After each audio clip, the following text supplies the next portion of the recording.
રાજ્યમાં આગામી સમયમાં હવામાનમાં ફેરફાર આવી શકે છે। 29મી માર્ચ અને 30મી માર્ચના રોજ રાજ્યના કેટલાક ભાગોમાં કમોસમી વરસાદ પડી શકે છે, જેમાં કચ્છ, મધ્ય ગુજરાત અને ઉત્તર ગુજરાતમાં હળવો વરસાદ પડવાની સંભાવના છે।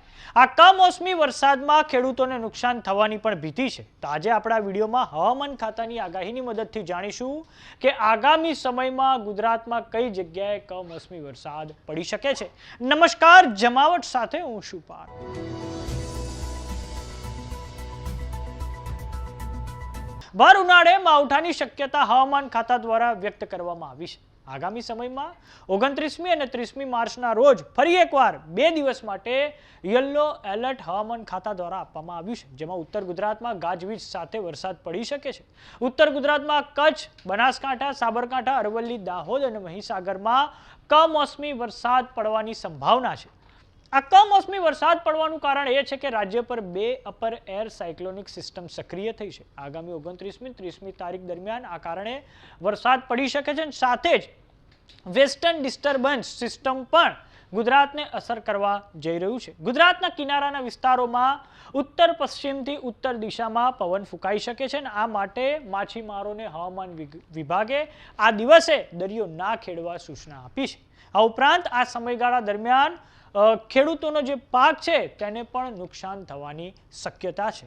તો હવે દર્શક મિત્રો, આપણે હવામાન ખાતાની આગાહીની મદદથી સમજીએ કે 29મી તારીખે ક્યાં વરસાદ પડવાની સંભાવના છે। તો 29મી તારીખે આ તમે સ્ક્રીન પર જોઈ રહ્યા છો તો હવામાન ખાતા દ્વારા કચ્છમાં અને બનાસકાંઠામાં યલો એલર્ટ આપવામાં આવ્યું છે, જે અંતર્ગત આ 2 વિસ્તારોમાં છૂટાછવાયા સ્થળોએ હળવો વરસાદ પડવાની સંભાવના છે। હવે વાત કરીએ 30 તારીખની, તો 30મી તારીખે માવઠાના વિસ્તારમાં વધારો થઈ શકે છે એવી ભીતિ હવામાન ખાતા દ્વારા વ્યક્ત કરવામાં આવી છે અને 30મી તારીખે કચ્છ, બનાસકાંઠા, સાબરકાંઠા, અરવલ્લી, મહીસાગર અને દાહોદ માટે હવામાન ખાતા દ્વારા યલો એલર્ટ આપવામાં આવ્યું છે, જ્યાં છૂટાછવાયા સ્થળોએ હળવા વરસાદની સાથે હળવી મેઘગર્જના પણ થઈ શકે છે। આ ઉપરાંત ઉત્તર ગુજરાત, મધ્ય ગુજરાત અને સૌરાષ્ટ્રના કેટલાક ભાગોમાં આ કમોસમી વરસાદના કારણે વાદળછાયું વાતાવરણ પણ રહી શકે છે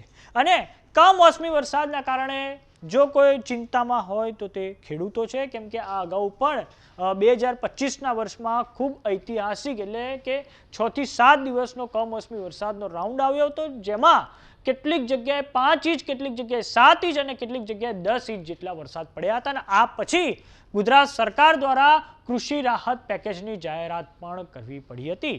આમ જે 29મી અને 30મી માર્ચે જે કમોસમી વરસાદનો રાઉન્ડ આવી રહ્યો છે તેના કારણે પણ ખેડૂતોમાં ડર છે। આ ઉપરાંત હવામાન ખાતાએ માછીમારોને પણ દરિયો ના ખેડવા માટે ચેતવણી આપવામાં આવી છે।